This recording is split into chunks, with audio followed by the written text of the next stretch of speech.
Well, I've been trying to clean up the shop and make it a little bit more effective, and one of the things that I discovered was, not discovered, but ran across again, was a magnet that came out of something. I don't know what it was, but I have it as a weak side and a strong side, a significant difference. 4 or 5 years ago, when I first bought my welder, I made this little stand for the welder, but it moves around. You got to clamp it down. Well, if I took this strong side and put it down on top of the magnet, on top of the holder, drilled a hole in the holder with the properly sized hole saw, I might be able to turn this into a holder that I could position it on the table wherever I want. That's the object of the exercise, so we'll see what happens. Right, well, let's go see what happens. Probably the table needs to come down.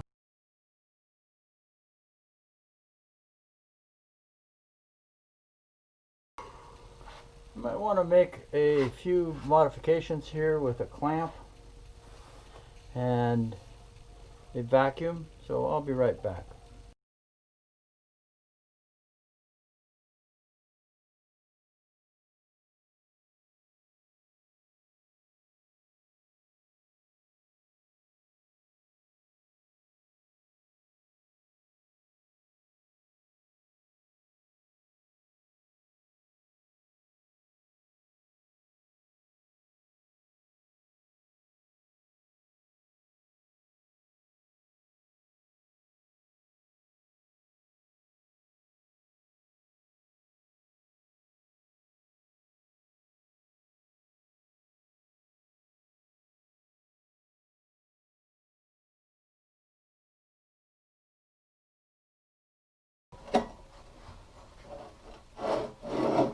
No joy.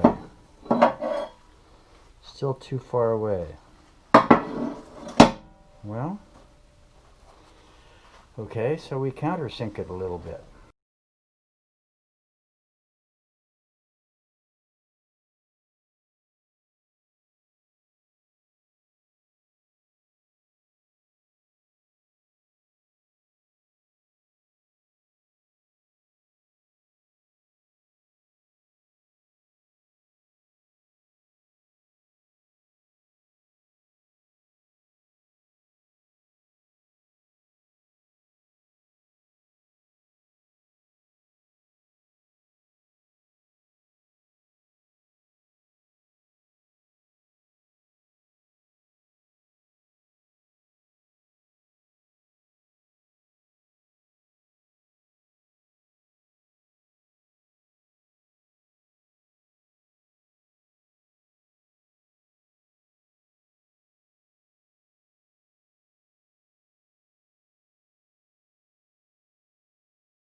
Well, go ahead and ask me what I've learned.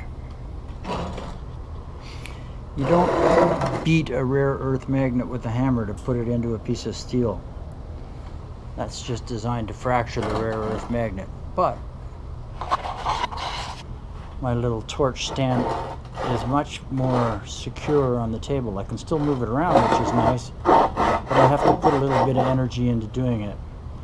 And that means that when I put a torch down on it, it's not going to move around too much, which was the whole object of the exercise. So, kind of got the bench cleaned up a little bit.